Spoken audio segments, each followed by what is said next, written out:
Take 5. Welcome to our show. I am Sam Parwiz, and this is my beautiful wife, Mary Nawabi. She is a family and relationship coach. We decided to do this show was to combine cooking, because Mary loves cooking, and you can tell I love to eat, and combine that with family and relationship coaching tips that people could use in their daily life. So when you're watching this show, not only will you learn how to cook something great. Today we're cooking mastawa, which is a rice dish, Afghani rice dish that typically cooked in the winter time with meat that's been cured. Okay, it's called londi. It's been cured, and then it is dried up, and we'll explain to you. You'll see it. There's a lot to cover here. So I won't get into too much of what londi is, but you're gonna love it. It's really, really, really, really delicious if you can make it on your own, but we're gonna show you how to do that. And in addition to that, we're gonna talk about, when you get invited to a debate or a argument, you don't have to participate. What do you say, Mary? I think that's a good subject to talk about today, especially what's going on in the world or what's going on in the US with politics. And you see a lot of people are just arguing and getting defense. Oh, yeah, very heightened emotionally. Everybody's on a high alert of emotion.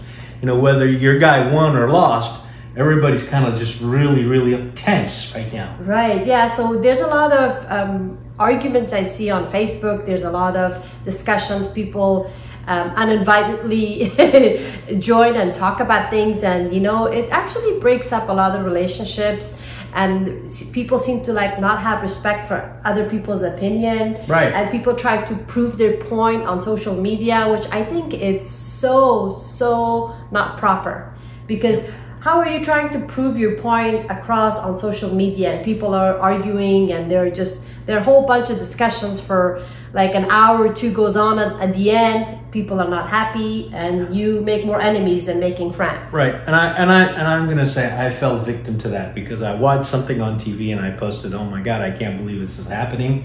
And there was this long ensuing post. I tried to stay neutral to it the whole time. I just said that it was a little bit weird that it happened here in the United States. So since then, I went ahead and just deleted that post altogether, because I was tired of watching everybody else bicker on my post. On your post. Yeah. So stay out of it, right? So, but there's other situations, not just on social media, where you get invited to, or you want to feel like you want to participate in something like that, but with your wife or your significant other. I mean, there's times when you and I get into an argument, and I kind of learned this concept from Wayne Dyer. He says, don't participate in every argument you get invited to. Right? That is so true. I think because we feel like based on our ego, we feel like we have to say something. Everybody has something to say, and everybody's trying to convince the other side that their opinion is more important, and they should follow this person's opinion. And I think we have to be really careful about that. We have to respect every person's opinion, and what they value, what they believe in. And you know, like they say, you have to disagree to agree to disagree. Yeah. Agree to disagree, or in order to agree, you have to disagree, and that's totally fine. Right? And we have to be respectful of people. And you know, I don't have a lot of discussions over politics or things that are religion on social media or with people. There's probably a handful of people that I choose to have those kind of discussions. Yeah. Like you're one of those people. You know, we talk about things, and there's people that can handle those kind of conversations without getting offended. Right. You know, people have their walls, or they get so obnoxious with it. People get upset. I mean, there's really no reason to. I happen to think it should be one way, and you think another way, and that's fine. I think we don't always have to agree on everything, right? I mean, it doesn't have to be that way. You could say something, and I could say something, and if we can't seem to come to terms, let it be. Right. I respect you. And just listen and watch. I remember so many conversations growing up in our family that there were fights and arguments broke just because they talked about politics or religion or disagreements on certain things, you know? Right. And so it doesn't serve anybody anything except just you're gonna make more enemies and you're gonna or maybe lose a friend. Yeah, right. Or lose a family member. on Facebook, I saw so many people. Hey, I said this or I said that. Yeah. I mean, you really just screwed up, babe. Can I go upstairs? There's nobody upstairs. I know. Okay, go. Yeah, go. Well, who is? Oh. BB's upstairs. Oh. Okay. Wait, where's ours and me? I think they're outside. I don't see them in the front yard. Oh, maybe they're upstairs. Okay, I'll go Okay. They're check. probably not upstairs because I thought they went outside because I'm right after them. But They she took can their try. car. She wants Yeah. to go in her room. That's okay. Oh yeah, go to your room. It's okay. Buro. I have a friend that we were talking on the phone, and she was saying that her husband's or her in-laws Right. are Republicans and her husband is Democrat. And Right. so they were having this discussion over dinner that the mom and dad was trying to convince their son that he should be Republican. Right. And then it was just like, she was saying that whole dinner was just like all about argument and bickering. And then what happened, that son... Did they start throwing food at each other? No, Oh, okay. that probably happens sometimes. They got up and then left because they couldn't handle the conversation. Right. So imagine that, between families, we know close family members that part of family is Republican, part of family is Democrat, and they always have these disagreements or arguments, and it's... Yeah, I mean, politics have become so divisive here in America. I mean, maybe it's not like that elsewhere, but in America, it's become very, very divisive, and people are, like I said, very passionate about their guy or girl, whoever they're for, and it's you know what? We need to just really tone it down and all agree that, look, everybody's trying to do the best they can, and every party, I think, truly means well and wants to do the best for the United States. And hopefully, if we see this in other countries, you and I live here, but I'm not too keen on what's going on the rest of the world, to be honest with you, but they probably do the same thing. I think politics and religion, those are just to us. I think those are very sensitive subjects. Right. I never have those discussions with people, like I said, but I think, my personal advice to people is that you just limit on how much you are following politics, because it's all negative news. I watched it yesterday for just like half a day. I cannot tell you how horrible I felt for the rest of the day. Yeah, it did evoke a lot of negative emotions in me too. I mean, watching that, what happened, and then kind of like it brought memories of how I came to the United States from Afghanistan when things like that happened, and watching chaos, unfold on TV. It was pretty weird, and it was a weird feeling. That's all I have to say, and it was depressing actually. And I think, what is it going to do to you at the end of the day by watching all of these things? Is not going to serve you any well, versus you could just go out for a walk, do your workout, do what you need to do your work on yourself, work in your family, because those things at the end of the day you have control and could benefit you. Right. Because following politics and just watching all day long, I don't know how much that's going to benefit you. Right. I think it's good to be aware of what's going on in the world, but you have to be careful about how much you get addicted to it. Right, how much you take in. And I think that negative news sells. People get attached to that and watch it. So if you have something positive to say, nobody's really going to want to listen to that. Mary, one of the things I think that we should talk about is, as I was talking about Wayne Dyer earlier, right? He said that you don't have to participate in every argument you get invited to. But one of the things that he said was from Gandhi. Mm-hmm. He said, if you want to become totally free, right, you become totally defenseless, right? If I have to defend my position to everybody out there, I'm going to be constantly bickering with people. Right. And what I really want to do is, look, if I become defenseless, like I don't need to defend my position every time for the sake of my ego, then I'll be calm and relaxed, and I'll just say, you know what, you're right. Well, if somebody's saying one thing or another, and I say you are right, what are they going to say? Right, nothing. Nothing. That's it. End the discussion. Yeah. Right?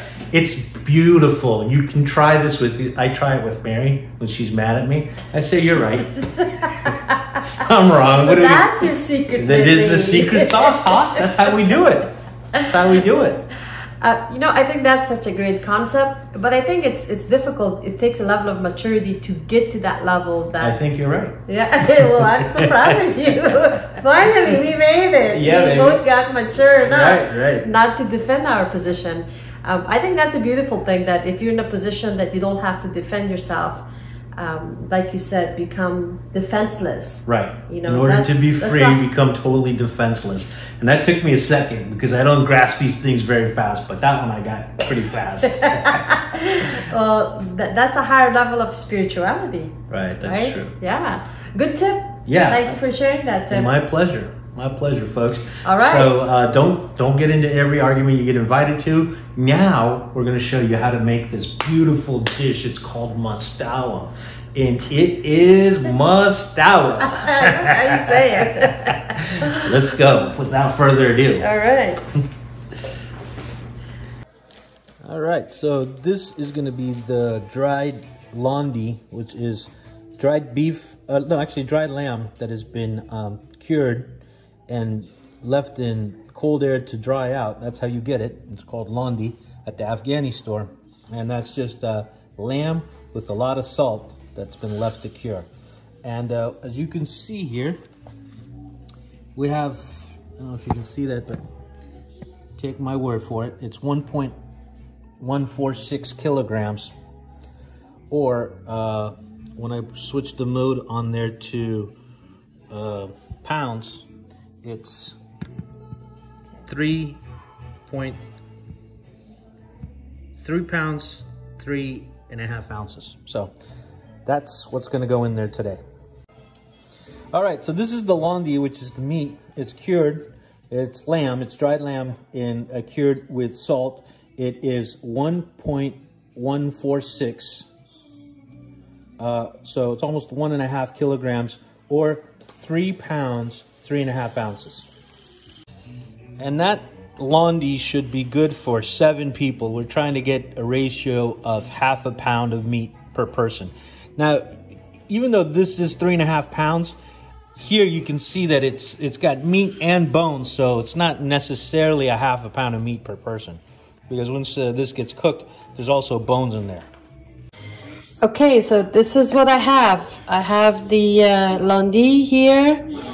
I soaked it for almost 3 hours in hot boiling water, so I could get rid of some of the excess salt.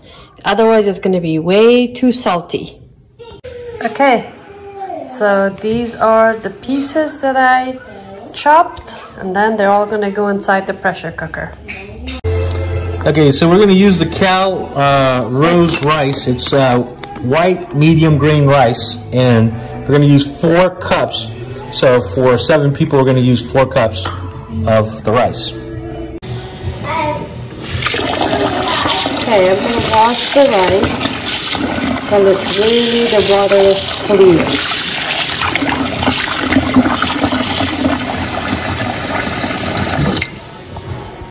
You see, the water is now clear.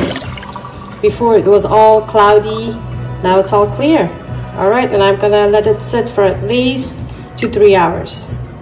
So I got 1 cup of garbanzo beans. It's gonna get soaked in hot water for at least 2 to 3 hours before I cook it.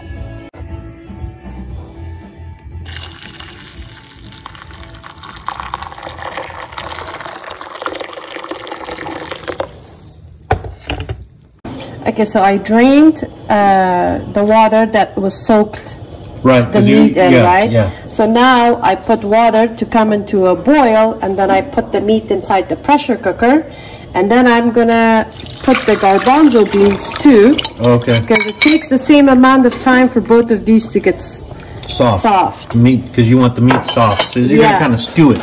Right, and then I don't put any other seasoning here, and I'm gonna cook it in the pressure cooker for at least 15 to 20 minutes. Okay. Okay. Okay, looks like this is ready, and I already tasted the meat. It's soft enough, and I got all the juices and the fat, so the meat is ready. Oh, Mary's gonna chop up 2 large onions. All right, I'm just gonna go into. So after she chopped up the onions, I'm gonna go right in there, like that. Let those, you want those like golden brown there? Yeah. Get that golden brown. I'll show you that in a second. Those onions are getting nice and brown. That's what we want them. Nice and brown. So you just want to make sure that you don't want them to burn. You just want to get them nice and brown.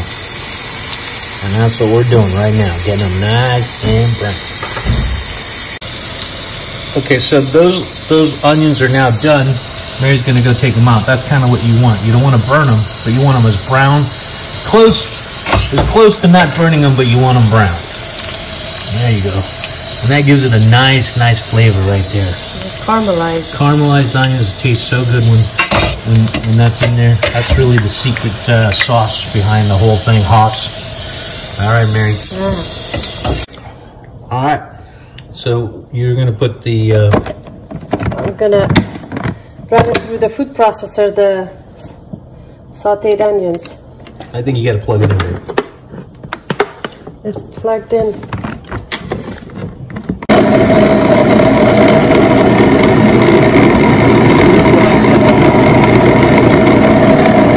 Hold on. Alright, so the onions go inside here. So those are the sauteed onions, and you went and put it in a food processor, and then now you're going to add that to that water that you had boiled the meat The in. stock from the meat. Okay. And the garbanzo beans, yeah. Okay, cool. So that's it, huh? Okay. So I've got some chopped up garlic. How much is that? About a half cup? I would think so. Yeah. A little bit more if you like more garlic. So. Based on the amount of the food I'm making, that's how much I... Okay. So I'm going to saute that a little bit. All right. We've got the broth with the onions there. Mm-hmm. Sauteing the garlic. And then you put the meat out and you're going to mix it together next. Yep. So we just want to brown those garlics. Not overly done, but just kind of brown them up. Yeah. So when you're sauteing the garlic, if you're not sitting there watching it, it'll get too brown on you really quick because garlic has a tendency for it to cook really fast. So you just kind of want it, you don't want to overcook the garlic. You see, give me a second, let me take a look at that. That's kind of what you want. Okay, Mary is going to create this zest. You take the lemon, this is orange. You're going to create this nice zest from the orange, and that's the technique, okay? So she's going to show us how to get those zest, and get the orange peels, take off the white part. Now we're going to use an orange here, but in Afghanistan they have this thing called naranj. It's not orange, it's naranj. So naranj is it's a little bit it's like a lemon, but it's a little bit sweeter. Between lemon and orange or something. Yeah, that's it. It's if you get between a lemon and an orange, you get a naranj, okay? Once you get them into sizes like this, then you take this white stuff off, as being demonstrated by the one and only Mary Nawabi. You're funny. Do I amuse you? Yeah, right. And then you julienne this. There you go. Then you julienne, and you give it the name Juliander. Okay. Okay, so now I'm gonna boil the orange juliennes until it gets a little bit soft. For probably about 5 to 7 minutes I'm gonna boil it. And dump out the water and then use the julienne for the rice. Okay, so now I'm getting the water ready for the rice to boil. So I'm gonna let this come into a boil, and then I'm gonna put the rice into this to cook it kind of halfway. So I drained the water from rice. After you had it soaked, right? Yeah. And you boiled the water. Right. And then now I'm gonna cook the rice at least for 15 minutes. Okay, so you're gonna boil the rice inside that pan for 15 minutes. Right. Okay. So I boiled this for 10 minutes because I don't want to boil it too much because it's going to get cooked again inside the oven anyways. So you just strain it out? Yeah. Okay. So 2 tablespoons of turmeric. Okay. That goes into that broth. And you put in the garlic in there, so. Yep. And then I've got 3 tablespoons of dry mint. Okay. And then the garbanzo beans goes in there. I forgot, did you say how many garbanzo? Yeah, I already. You gave the measurement? Yeah. Okay. I'm gonna drain the water from the orange. Zest, peels. Okay, drain the water and put it in. Yep. This is gonna be the broth that's gonna be mixed in with the rice. And then once you get all the ingredients in there, you're gonna put it in with the rice. Now I'm gonna pour this over the rice.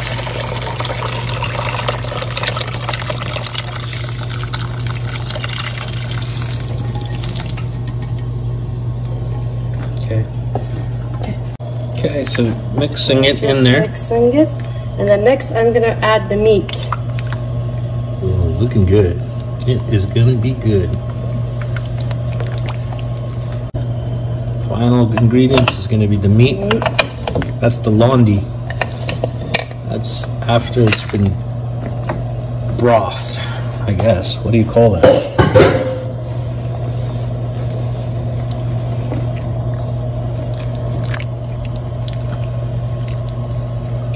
Get that mixed in. After you mixed all those ingredients together, you're going to stick it in the oven. And what is the oven temperature? The oven temperature is 350, and I'm going to cook it at least for 40 minutes. 350 for 40 minutes. Now, normally some other people would put some chili peppers. Oh yeah. To make it a little spicy. Yeah. Well, we eliminated that because some people can't eat spicy. Our household is, my moms can't eat spicy now.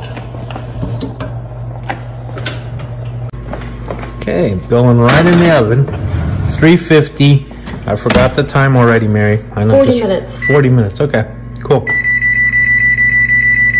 350 for 40 minutes. And while that rice is cooking, you want to create a mixture of yogurt. We use this kind of sour cream. This thing called Lebna, which is really delicious. It's kind of a I like to call it it's like a yogurt, but it's a kefir cheese. I get it at the Afghani store. And then this is called Kurut. I have no clue what it's called in American. Authentic Afghani whey cream. But anyways, it's called Kurut. It's nice and sour. And it's delicious when you mix it. So you mix equal parts of that. And we have about 1 cup, 7 ounces. So you guys figure out how much you want to add, but that gives it a nice tangy flavor. You mix that once it's done, and we'll show you that.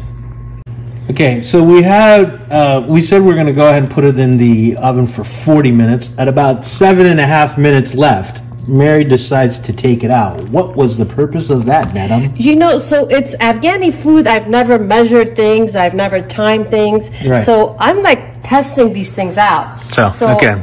So it didn't take 40 minutes. It took less than that. However, I still need to mix the yogurt in it. So to still have some time. 33 minutes. Yeah. 33 and a half minutes. So here's the thing. You got to put in the yogurt in there, right? And then are we going to stick it back in the oven, or is that done? Yeah, no, we're going to stick it back for another 10 minutes. So it's going to be about 40 minutes. Okay, all right, looks looking good. It's looking good. Okay, so we're going to mix 2 tablespoons of salt into that yogurt mixture with that I showed you earlier. It's sour cream, yogurt, Kurut, and Lebna. Yeah. And we like using this pink salt. It's rock salt. Himalaya salt. Himalaya salt. That's a good one. I don't like that iodine one. The little girl running in the rain. I don't know why even that little girl runs in the rain with the salt pouring out all over the place. But that's how the salt looks like. Yeah. Okay. Okay, so you're mixing that in there right there. It's fine. Okay, so Mary is going to mix that in there, and you want to mix that rice with the meat and everything we showed earlier, and kind of fold it in that yogurt mixture with the sour cream, lebna, and groot. So that's kind of what we're going to do now, is just mix it in there, and you want to get a nice consistency of that mixture, and then we're going to stick it back in the oven. So that's what Mary's doing now. All right, so we had the little bit of that garlic oil that we sauteed the garlic in, and we just added on top of that. And onions. And onions, and we added some of that oil on top of the rice after we mixed it. It was a good executive decision by Chef Mary, and I concur. All right. Mary, pop that bad boy back in there. Okay, don't burn yourself, baby. All right, that's going in there.